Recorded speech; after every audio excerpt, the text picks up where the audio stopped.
Hey, all you people out there, this is mainly for the Cinema Squad reviews, but I'm probably going to put this on my other channel too. I'm a little bit late, but I'm just going to talk about my 5 favorite movies of the year.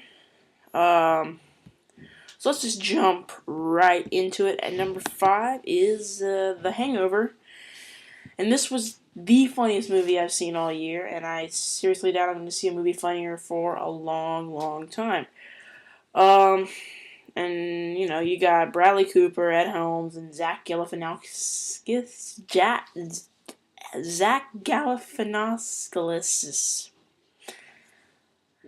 Anyway, yeah, and it's just an all-star cast of comedians that just come together and make just about the funniest thing you'll ever see in your life. So that's my number 5 film. My number 4 film, Sherlock Holmes. The revamp of the old detective style English wit Sherlock Holmes has been revamped. Now he's like a, total BA, super action star. It's kind of like the James Bond of the 19th century. At least that's every time I pictured him. I either saw, like a James Bond type figure, or Robert Downey Jr. just reminds me of Iron Man. But for anyway, I liked it, and it's kind of like, this is a very bad comparison here, but it's kind of like Wild Wild West. You remember that old movie? It's like Wild Wild West, but in England and better. I don't know why I made that connection when I saw it, but that's what I thought.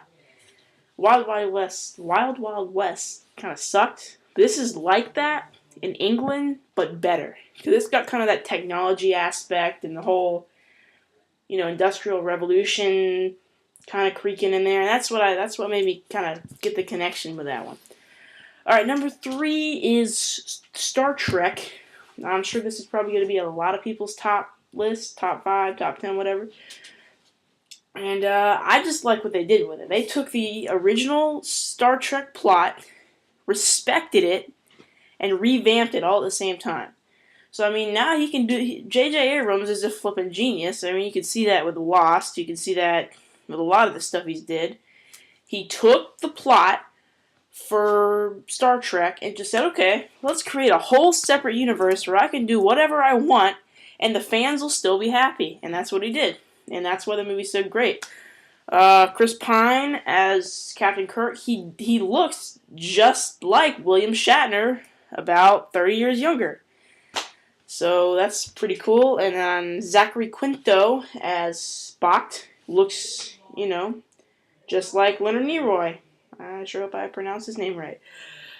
And it's just great. I don't know how they picked out these characters. You've never heard of them, but now they're everywhere. And that's just how it works out with these Hollywood blockbusters.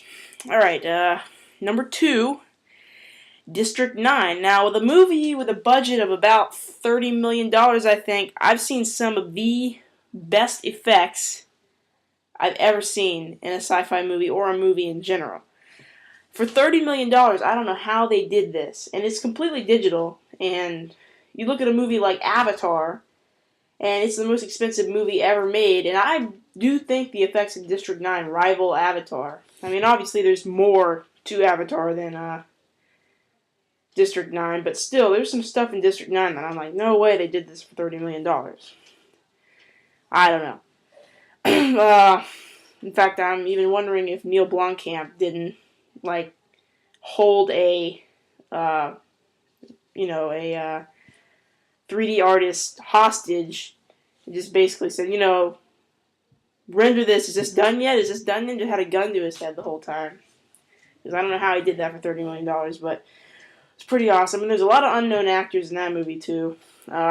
I can't even name them off the top of my head, so don't even try and ask me, but I did like the guy who did it. Just an awesome storyline. I like how they based it in South Africa. Just completely out of the realms of what most of us think, so you can't try to judge this and be like, okay, well, this is how it would go on here, because it's all in South Africa. You can't look at it and go, well, this would be completely different if I was in charge. So, I don't know. It's a really interesting idea, and I hope they make a sequel for that one. Alright, my number one movie. Now, I've heard so much hype about this, everywhere, and it's been out for a while, and I finally just decided to watch it. And it's Moon.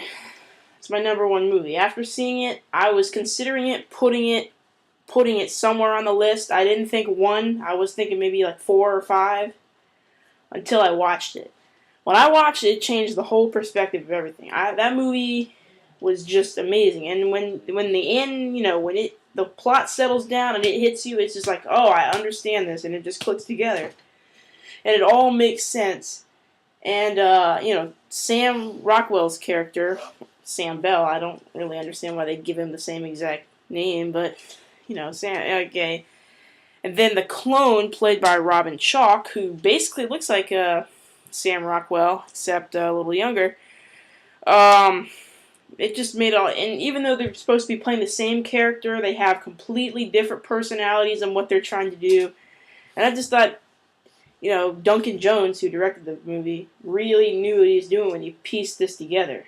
And that's why I'm putting it on the number one spot. Now, you might be asking yourself, why isn't Avatar on here and some of the other big blockbuster movies that have come out this year?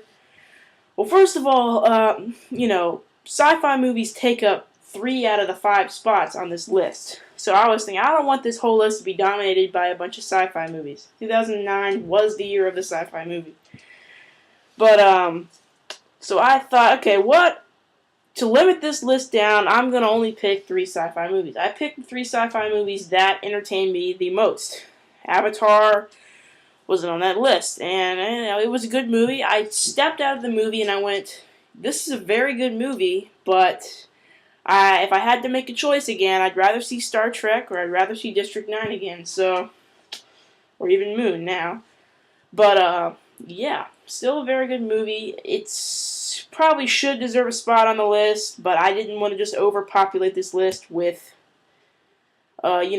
all sci-fi movies, because then you guys would just be, oh, well, you're a sci-fi fan, you should put other stuff on there. So I tried to, kind of keep it real, but sci-fi movies dominated 2009. I mean, what can I say? But, yeah, thanks for watching this. I'm Colby. Subscribe to Cinema Squad, subscribe to CCE Productions, all that stuff. Thanks for watching this, and I'll see you next time.